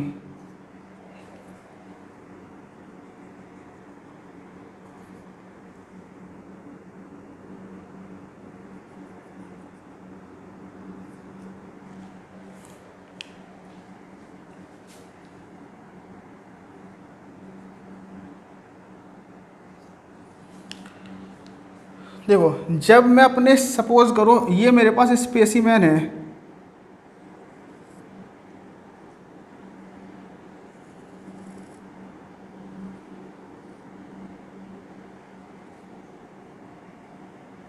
सपोज ये मेरे पास स्पेसिमेन है, इस पर मैंने लोड लगाना स्टार्ट किया पी, ठीक है। ये मेरे पास स्पेसिमेन है, मैंने इस पर लोड लगाना स्टार्ट किया पी, ठीक है। तो जब मेरा पी सपोज करो इनिशियली 0 है, कहाँ पर, एट पॉइंट ओ पर, एट पॉइंट ओ पर हमारा लोड है 0, ठीक है। फिर मैंने धीरे धीरे लोड को इंक्रीज़ करना स्टार्ट किया, ठीक है। जब मैं धीरे धीरे लोड को इंक्रीज़ करूँगा तो up to point A, up to point A, up to point A, what we get up to point ए,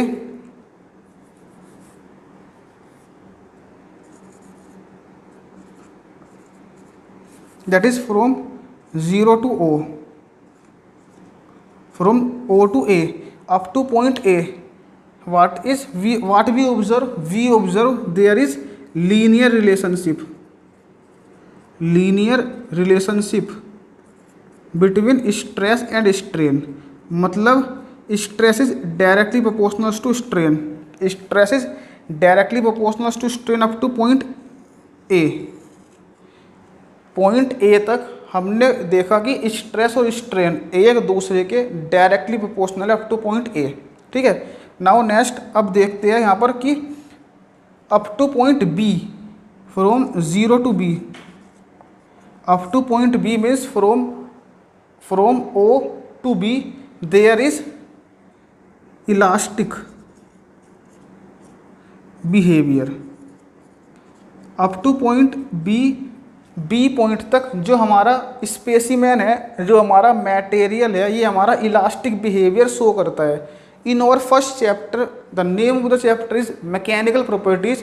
हमने देखा था कि इलास्टिक प्रॉपर्टीज़, इलास्टिक बिहेवियर क्या होता है। फिर से याद दिलाता हूँ, इलास्टिक बिहेवियर का मतलब होता है कि लोड को जब हम रिमूव कर देंगे तो हमारा कंपोनेंट, हमारा मटेरियल अपने ओरिजिनल शेप साइज में आ जाएगा। इस बिहेवियर को हम बोलते हैं, इस प्रॉपर्टी को हम बोलते हैं इलास्टिसिटी। तो अप टू पॉइंट बी अगर मैं लोड अप्लाई कर रहा हूँ और बी पॉइंट तक, बी पॉइंट से पहले अगर मैंने लोड को रिलीज़ कर दिया तो फिर से हमारा स्पेसिमेन, फिर से हमारा मटेरियल अपना ओरिजिनल डायमेंशन में आ जाएगा। So this behaviour is observe up to point B, ठीक है। नाउ जैसे जैसे मैं फिर से लोडिंग करनी स्टार्ट करूँगा तो हमारा परमानेंट डिफॉर्मेशन होना शुरू हो जाएगा, हमारा परमानेंट डिफॉर्मेशन होना शुरू हो जाएगा। सो यहाँ पर देखो, अगर मैं लिखूँ दिस इज इलास्टिक रीजन, और जब मैं बी पॉइंट से जब मैं ज़्यादा लोडिंग करूँगा तो मुझको दिखेगा permanent behaviour. So this is known as plastic region, क्योंकि इलास्टिक रीजन के बाद प्लास्टिक रीजन आता है। So this is elastic region and after elastic region up to fracture point, जब तक हमारा कंपोनेंट का फेलियर नहीं हो जाता तब तक हमारा रीजन रहता है प्लास्टिक रीजन, ठीक है। तो up to B material specimen show elastic behaviour, after point B it shows plastic behaviour, ठीक है। नाउ मैं आ गया पॉइंट सी पर, मैं आ गया पॉइंट सी पर, ठीक है। तो जो मेरा पॉइंट सी है, point C is nothing but yield point. चलिए पॉइंट भी लिख देता हूं मैं भी यहीं पर ही। Point B is elastic point, elastic limit we can say. Point E we can say it is proportional limit, proportional limit, ठीक है। तो point A is proportional limit point B is elastic limit, point C is yield point,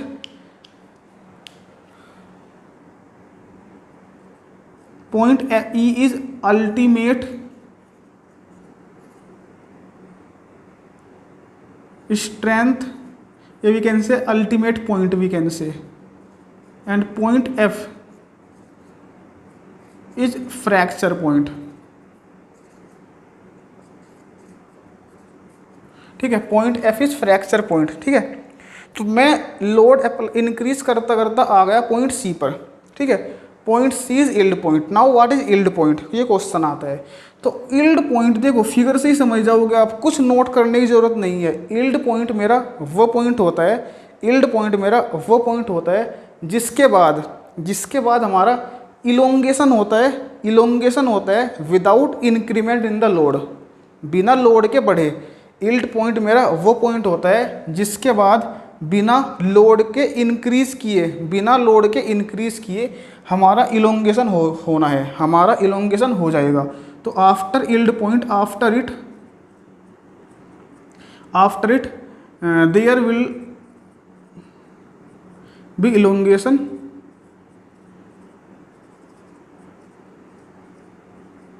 without increase load. ठीक है, तो yield point मेरा वो point होता है जिसके बाद हमारा इलोंगेशन तो होना है लेकिन लोड में कुछ भी इंक्रीज नहीं होना है अप टू सर्टेन लिमिट, कुछ लिमिट तक that is from C to D there will be elongation but there will be no increment in the load. So point C is that point after that this condition occur. वो point जिसके बाद हमारा elongation होएगा लेकिन load में कोई भी change नहीं आएगा, उस पॉइंट को हम बोलेंगे इल्ड पॉइंट. ठीक है, और वो रीजन सुनना जरा ध्यान से, वो रीजन जिसमें हमारा इलोंगेशन होएगा और लोड में कुछ भी इंक्रीमेंट नहीं होने का, उस रीजन को मैं बोलूँगा perfectly plastic region. This region is perfectly plastic region. Understand, वो रीजन जिसमें हमारा लोड के बिना इंक्रीज हुए इलोंगेशन होता है, उस रीजन को हम बोलते हैं परफेक्टली प्लास्टिक रीजन. मैं इसको शॉर्ट फॉर्म के बजाय अच्छे से लिख देता हूँ विदाउट. ठीक है, वो रीजन जिसमें लोड के बिना इंक्रीज किए इलोंगेशन होता है, उस रीजन को मैं बोलता हूँ परफेक्टली इलास्टिक रीजन. तो देखो कि कैसे एग्जाम में क्वेश्चन आ सकता है कि परफेक्टली प्लास्टिक रीजन तो देखो हमारा सिर्फ सी से डी हो गया है, लेकिन प्लास्टिक रीजन है मेरा बी से एफ. सो आपको ये याद रखना है कि परफेक्टली प्लास्टिक रीजन क्या होता है और प्लास्टिक रीजन क्या होता है. ठीक है, तो दिस इज, हमने देखा कि हमारा इल्ड पॉइंट क्या होता है और हमारा परफेक्टली प्लास्टिक रीजन क्या होता है. Now next is over yield strength.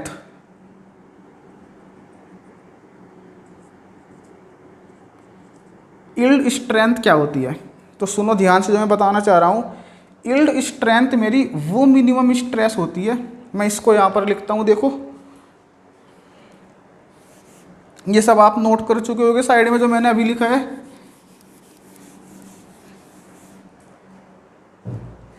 Yield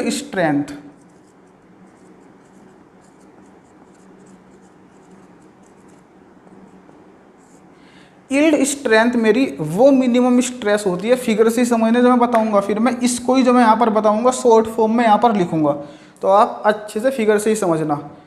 yield strength मेरी वो मिनिमम स्ट्रेंथ होती है, वो मिनिमम स्ट्रेस होती है जिसके बाद हमारा इलोंगेशन तो होएगा लेकिन जिसके बाद हमारा up to certain limit there will be elongation without increase load. तो वो मिनिमम स्ट्रेस जिसके बाद कुछ लिमिट के अंदर हमारा इलोंगेशन तो होना है लेकिन लोड में कोई भी इंक्रीमेंट नहीं होएगा. तो yield strength is the minimum stress after which there will be elongation without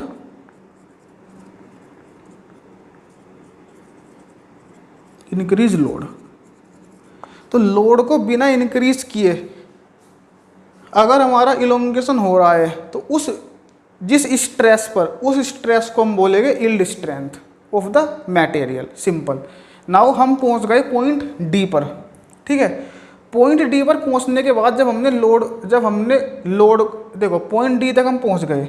अब पॉइंट डी के बाद हमने चाहा कि हम और थोड़ा डिफॉर्मेशन करें, क्योंकि पॉइंट स्मॉल डी तक हम आ गए। अब हमने चाहा कि हम क्यों नहीं और ज़्यादा थोड़ा और इलोंगेशन करें। तो हमने देखा कि अगर हमको फर्दर इलोंगेशन करना है तो हमको लोड को इंक्रीज करना होगा। From C to D elongation करने के लिए लोड को इंक्रीज हमने नहीं किया, लेकिन अगर हमको फर्दर इलोंगेशन करना है तो हमको लोड की वैल्यू को बढ़ाना होगा। ठीक है, और इस रीजन को फ्रॉम डी से ई हम बोलते हैं स्ट्रेन हार्डनिंग। देखो strain hardening is a very important term for a mechanical engineer. Why? क्योंकि स्ट्रेन हार्डनिंग आप मटेरियल साइंस, प्रोडक्शन और यहाँ पर स्ट्रेस स्ट्रेन डायग्राम तीनों जगह आपको ये वर्ड देखने को मिलेगा, स्ट्रेन हार्डनिंग। ठीक है, और स्ट्रेन हार्डनिंग देखो मैं सिंपल सा आपको बस 2 वर्ड बताऊंगा इसके बारे में। पहले तो मैं लिखता हूँ यहाँ पर डी टू ई हमारा होता है strain hardening.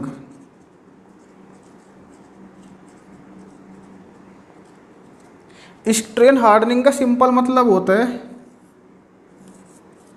For further deformation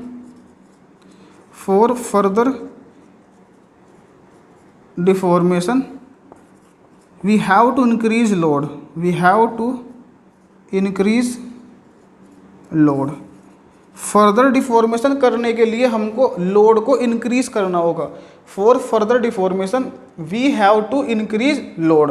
further deformation करने के लिए हमको लोड को इंक्रीज करना होगा। उस रीजन को हम बोलेंगे स्ट्रेन हार्डनिंग रीजन। ठीक है, नाउ क्यों हमको लोड को इंक्रीज करना होगा?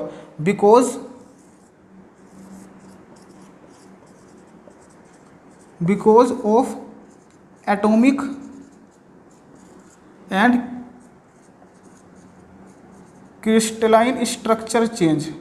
Because atomic and crystalline structure change.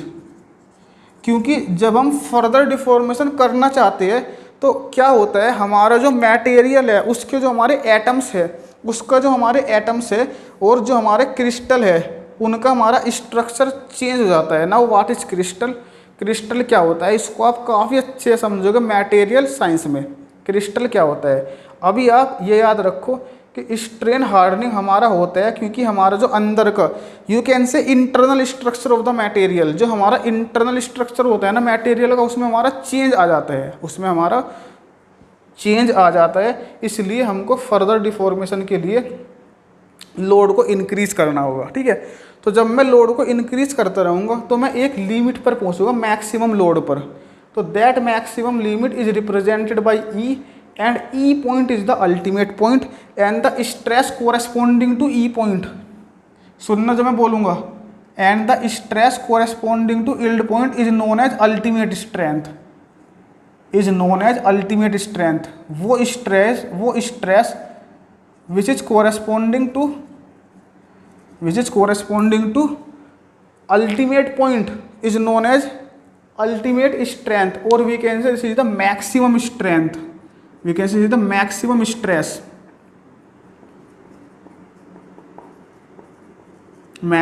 stress।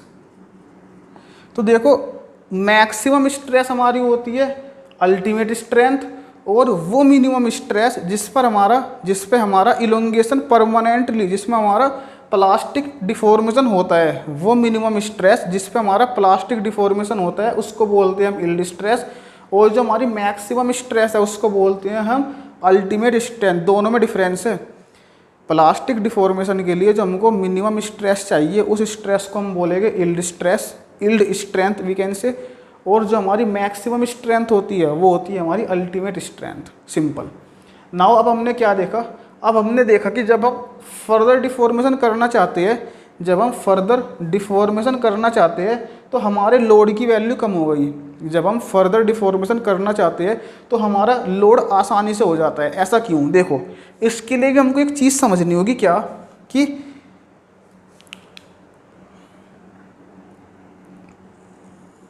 Up to point E there is uniform stretching, there is uniform stretching, या we can say elongation.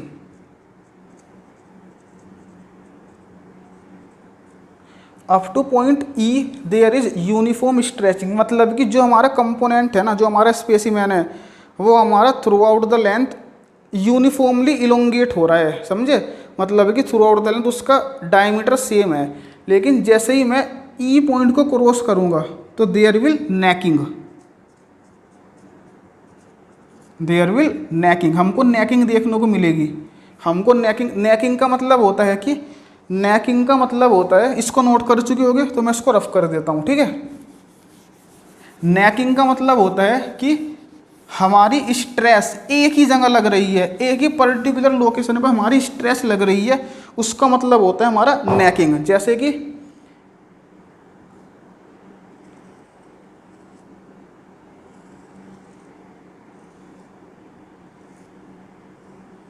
This is necking, ठीक है। मतलब कि स्ट्रेस हमारी एक ही लोकेशन पे लग रही है और आगे चलकर हमारा दोनों सेपरेट हो जाएंगे।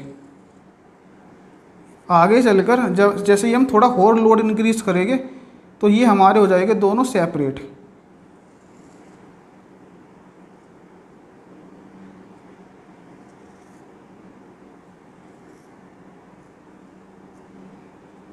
ठीक है। नेकिंग, नेकिंग का मतलब होता है एक तरह से, मतलब कि ऐसा नेकिंग, देखो सपोज करो ये मेरे पास इनिशियल स्पेसिमेन है, तो मैंने इस पर लोड लगा लगाकर इसको इलोंगेट कर दिया और आफ्टर सर्टेन लोड हमारा ये स्पेसिमेन इस शेप में आ गया।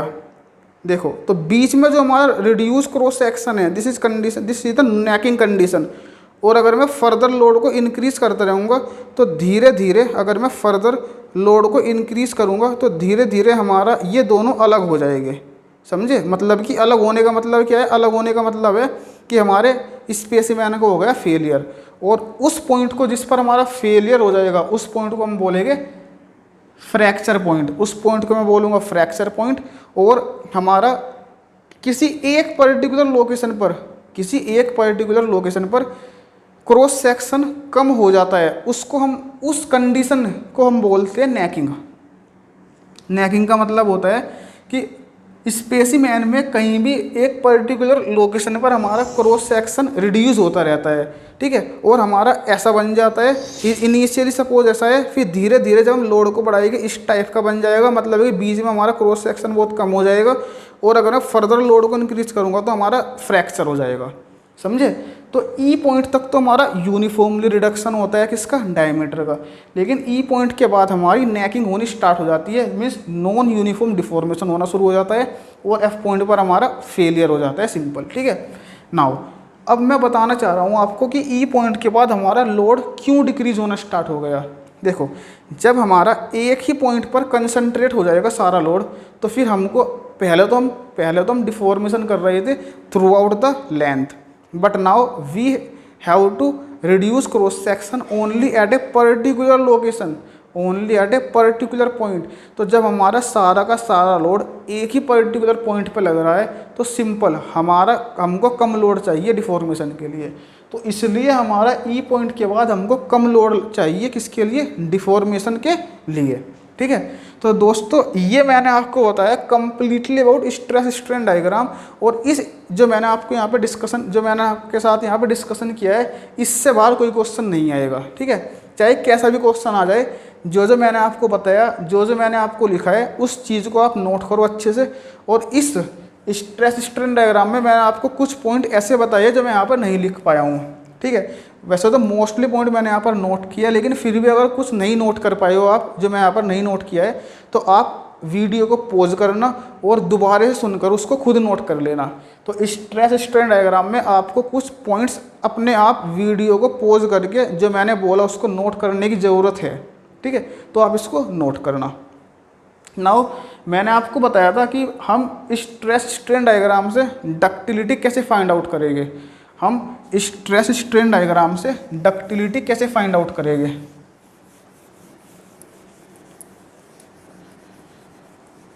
हम स्ट्रेस स्ट्रेन डायग्राम से डक्टिलिटी कैसे फाइंड आउट करेंगे। देखो, डक्टिलिटी फाइंड आउट करने के लिए हम दो मेथड यूज करते हैं हमेशा। डक्टिलिटी को हम दो तरीके से फाइंड आउट कर सकते हैं। The first method is percentage of elongation and second method is percentage of reduction of cross section area. Percentage of reduction of cross section, ठीक है। डक्टिलिटी को फाइंड आउट करने के हमारे पास दो मेथड होते हैं। First one is percentage of elongation, second is percentage of reduction of cross section. Understand.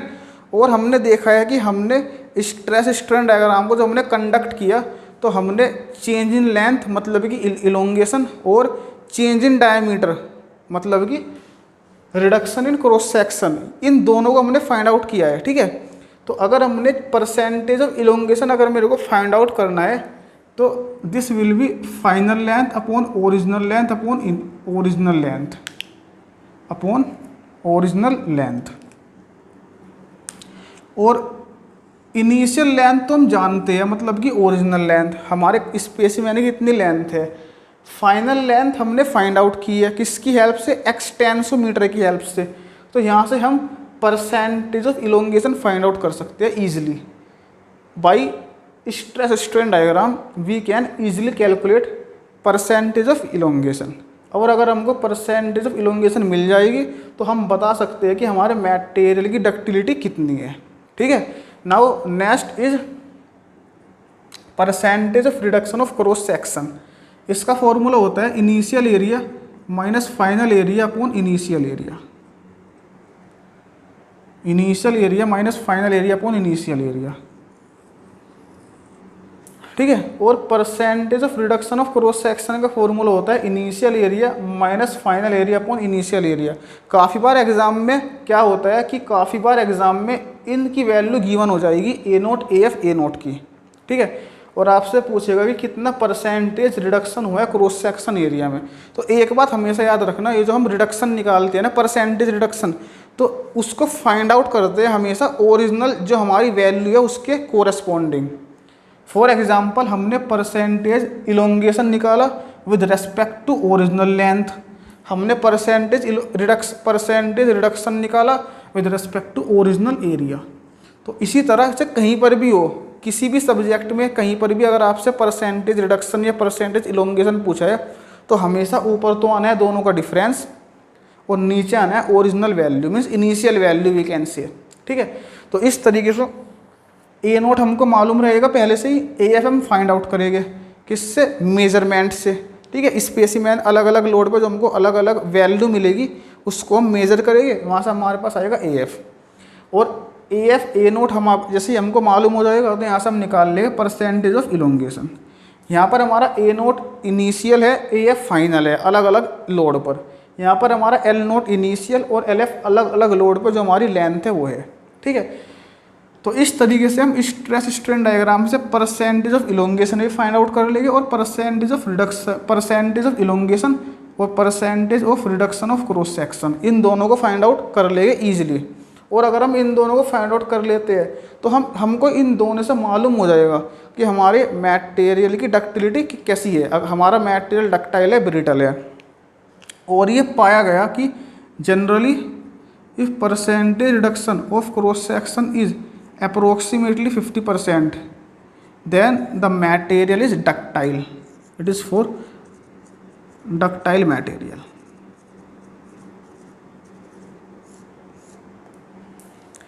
तो दोस्तों ये हमने अभी डिस्कस किया है आपके सामने stress strain diagram for structural steel और we can say mild steel, ठीक है।